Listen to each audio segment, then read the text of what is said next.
Breaking news ఒక జవాన్ ఆత్మహత్య చేసుకున్న విషాదకర ఘటన చోటు చేసుకుంది. జమ్మూలో విధుల్లో ఉన్న జవాన్ వరంగల్కు చెందిన జవాన్ ఆత్మహత్యకు పాల్పడ్డాడు. వరంగల్ జిల్లా నర్సంపేటలో ఈ విషాదకర ఘటన చోటు చేసుకుంది. ఆర్మీ జవాన్ నాగరాజు బలవన్మరణానికి పాల్పడ్డాడు. కుటుంబ కలహాలతో తుపాకీతో కాల్చుకొని నాగరాజు బలవన్మరణానికి పాల్పడ్డాడు. జమ్మూ కాశ్మీర్లోని సాంబా సెక్టార్లో విధులు నిర్వహిస్తున్నాడు జవాన్ నాగరాజు. మృతదేహాన్ని వాళ్ళ కుటుంబ సభ్యులకు అప్పగించినట్టుగా తెలుస్తోంది ఆర్మీ అధికారులు. కుటుంబ కలహాలతోనే నాగరాజు బలవన్మరణానికి పాల్పడినట్టుగా తెలుస్తోంది. పూర్తి సమాచారం మా ప్రతినిధి వెంకటరత్నం అందిస్తారు. వెంకటరత్నం, జవాన్ బలవన్మరణానికి మీ దగ్గర ఉన్న సమాచారం ఏంటి? బలవన్మరణానికి కారణం ఏంటి? అయితే ఇది వ్యక్తిగత కారణాలు ప్లస్ కుటుంబ కలహాలే కారణం అన్నటువంటి ప్రాథమిక సమాచారం అయితే అందుతుంది రోహిత్. ఇప్పటి వరకు ఈ జమ్మూ కాశ్మీర్ లో కూడా తను విధులు నిర్వర్తిస్తున్నటువంటి సమయంలో సాంబా సెక్టార్ లో ఆర్మీ జవాన్ గా పనిచేస్తున్నటువంటి నాగరాజు కూడా ఆదివారం నాడు కుటుంబ సమస్యల వల్లనే మనస్తాపంతో తుపాకీతో కాల్చుకుని చనిపోయినట్టుగా తెలుస్తుంది. అయితే ఇక్కడ ఉన్నటువంటి బంధువులను కూడా వెళ్లి ఆర్టీవీ కలిసేటువంటి ప్రయత్నం చేసింది, కానీ వాళ్ళు మాట్లాడడానికి కూడా నిరాకరిస్తున్నారు.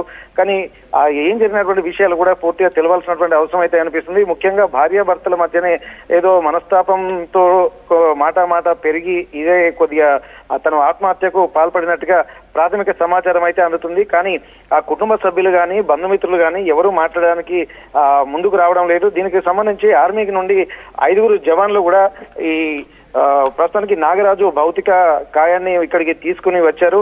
ఇక్కడ వారికి నివాళులు కూడా అర్పించేటువంటి పరిస్థితి కనిపిస్తుంది. ప్రస్తుతానికి ఆ చుట్టుపక్కల ఉన్నటువంటి బంధువులు అలాగే వారి కుటుంబ సభ్యులు దీనిపై మాట్లాడడానికి నిరాకరిస్తున్నటువంటి సమయంలో కూడా కొంతమంది ఇక్కడ గ్రామస్తులు కూడా అంటున్నారు, ఎందుకంటే ఇంత ఒక మంచి జాబ్ చేసుకుంటూ దేశం కోసం వీరమరణం పొందినటువంటి వాళ్ళు ఎంతో మంది ఉన్నారు, కానీ ఇట్లా మనస్తాపంతో ఒక పిరికి పంద చర్యగానే దీన్ని అభివర్ణిస్తున్నటువంటి పరిస్థితి. ఎందుకంటే ఆర్మీలో పనిచేస్తున్నటువంటి వాళ్ళు ఎంతో మానసిక స్థైర్యంతో పెళ్ళయిందా నాగరాజుకి? వివాహం అయ్యి 2 సంవత్సరాలు అవుతుంది. ప్రస్తుతానికి ఇంకా వాళ్ళకి సంతానం కూడా లేదు. ఇప్పుడు ఆర్మీ జవాన్ గా విధులు నిర్వర్తిస్తున్నటువంటి సమయంలో 2 ఏళ్ల క్రితమే తనకు వివాహం జరిగినట్టుగా తెలుస్తుంది. తన భార్య కూడా ఇంట్లోనే ఉన్నది, కానీ బయటికి ఎవరి రావడం లేదు. ప్లస్ మీడియా వాళ్ళను కూడా వాళ్ళు ఎవరు కలవడానికి ఇష్టపడడం లేదు. కారణాలు ఏందనేది కూడా ఒక సస్పెన్సే కనిపిస్తుంది. వారి తల్లిదండ్రులు కూడా దీనిపై మాట్లాడడానికి కూడా నిరాకరిస్తున్నారు. బంధువులు ఫ్రెండ్స్ కూడా అక్కడికి వచ్చారు, కానీ మీడియాను రిక్వెస్ట్ చేస్తున్నటువంటి పరిస్థితి. ఎందుకంటే అసలు సమస్య ఏంటనేది కూడా పూర్తిగా తెలవాల్సినటువంటి అవసరం అయితే కనిపిస్తుంది. కాకపోతే ఇక్కడ ఉన్నటువంటి మిలిటరీకి సంబంధించినటువంటి వచ్చిన మిగిలిన కుటుంబ కలహాలతో అనే వార్తలు బయటకు వస్తున్నాయి. కుటుంబ కలహాలతో అని ఎందుకు ఎవరు చెప్పారు? అంటే జవాన్ మరణించే ముందు ఏదైనా ఒక లెటర్ రాశాడా, లేదంటే ఏమన్నా వీడియో చేశాడా? అక్కడ ఉన్న తోటి సైనికులతో ఏమన్నా మాట్లాడా? ఆ వివరాలు ఏమన్నా తెలుస్తున్నాయా? అయితే ఇప్పటికీ తను అంతకు ముందు తన భార్యతోటి కూడా ఫోన్ లో మాట్లాడుతున్నటువంటి సందర్భంలోనే ఇక్కడ తన భార్య కూడా ఇక్కడ గ్రామం నుండి మాట్లాడుతున్నారు. అయితే ఇప్పటి వరకు ఈ కుటుంబ కలహాలు ఉన్నది వాళ్ళ సైనికులు కాకుండా ఇక్కడ నర్సంపేట గ్రామానికి చెందినటువంటి బంధువులు అలాగే ఫ్రెండ్స్ చెప్తున్నటువంటి సమాచారం ఇది.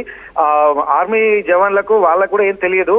ఇక్కడికి వచ్చిన తర్వాత వాళ్ళు కూడా సంఘటనకు సంబంధించినటువంటి ఆ కారణాలను కూడా అన్వేషించేటువంటి పనిలో ఉన్నారు. వారు కూడా మీడియా రిక్వెస్ట్ చేస్తూ మేము కొన్ని విషయాలు తెలుసుకోవాల్సి ఉంటుంది, కాబట్టి మీడియా కొద్దిగా సంయమనం పాటించాల్సినటువంటి అవసరం కనిపిస్తుందని కూడా వాళ్ళు కూడా మీడియాను రిక్వెస్ట్ చేశారు.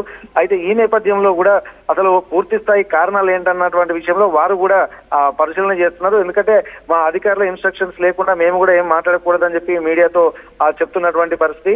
ఇక్కడ నర్సంపేట బంధువులు మాత్రం కొంత ప్రాథమిక సమాచారం మాత్రం కుటుంబ కలహాలే అన్నటువంటి ప్రాథమిక సమాచారంతో మనకు ఇన్ఫర్మేషన్ తెలిసింది. దీన్ని దృష్టిలో పెట్టుకుని ఆర్టీవీ కూడా వాళ్ళను బంధువులను వాళ్ళ తల్లిదండ్రులని అలాగే నాగరాజు మృతుడు భార్యను కూడా కలిసేటువంటి ప్రయత్నం చేసినా కానీ వాళ్ళు నిరాకరించడము. దీనికి సంబంధించి ఎందుకంటే ఇప్పుడే ఒక చనిపోయి విషాద ఛాయలు అలుముకుంటున్నటువంటి నేపథ్యంలో ఇంకా కొద్దిగా డెప్త్ గా వెళ్లకుండా ఉంటే బాగుండన్నటువంటి సూచనల నేపథ్యంలో కూడా కొంత సమయం పాటించాల్సినటువంటి అవసరమే ఆర్టీవీ కూడా అనిపించింది. దీనికి సంబంధించి బంధువులు మాత్రం ఒక విధంగా అంటే ఫోన్ లో మాట్లాడిన తర్వాతనే ఆ ఫోన్ లో మాట పెరిగిందా లేకపోతే ఏందనే తెలియదు. నాగరాజు కూడా అంతకుముందు శనివారం రోజు తను కుటుంబ సభ్యులతోటి తన భార్యతోటి కూడా మాట్లాడినట్టుగా తెలుస్తుంది. తర్వాత ఆ ఫోన్ లో ఏం సంభాషణ జరిగిందా లేకపోతే మాట ఎందుకు పెరిగింది, ఏమైనా విభేదాలు తలెత్తాయా అన్నటువంటి కోణంలో కూడా ఆలోచించాల్సినటువంటి అవసరం అయితే కనిపిస్తుంది. కానీ ఇక్కడ స్థానికులు తన ఫ్రెండ్స్ మాత్రం కొంత ఆవేదనకు నిర్వేదానికి కూడా లోనయ్యి మాట్లాడుతున్నారు. ఇక ఒక జవాను ఆత్మహత్య చేసుకునేటువంటి పరిస్థితులు ఏమొస్తాయి, ఎందుకంటే ఏదైనా ఉంటే సమస్యలకు ప్రతిదానికి పరిష్కారం ఉంటుంది, కానీ ఇట్లా ఆత్మహత్య సమస్యకు పరిష్కారం కాదు కదా అన్నటువంటి సూచనలే వినిపిస్తున్నాయి. ఇప్పటి వరకు వీరమరణం పొందినటువంటి వాళ్ళు ఉన్నారు, కానీ ఆర్మీ సైన్యంలో వండుకుంటూ అది విధులు నిర్వర్తించుకుంటూ సూసైడ్ చేసుకోవడాన్ని కూడా కొంత ఇబ్బందిగా తన ఫ్రెండ్స్ కూడా ఫీల్ అవుతున్నటువంటి పరిస్థితి. రోహిత్. రైట్ వెంకటరత్నం. వరంగల్కు చెందిన ఒక జవాన్ జమ్మూలో విధులు నిర్వహిస్తూ ఉన్నాడు, జమ్మూలోని సాంబా సెక్టార్లో. అయితే కుటుంబ కలహాలతో అతను మనస్తాపానికి చెంది తన తుపాకీతో తానే కాల్చుకొని బలవన్మరణానికి పాల్పడ్డాడు. ఈ బలవన్మరణంతో వాళ్ళ కుటుంబ సభ్యులు ఇప్పుడు కన్నీరు మున్నీరుగా విలపిస్తున్నారు, కానీ కుటుంబ సభ్యులు మాత్రం ఎవరూ మాట్లాడడం లేదు.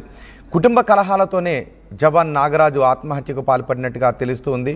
నాగరాజు మృతదేహాన్ని కుటుంబ సభ్యులకు అప్పగించినట్టుగా తెలుస్తోంది.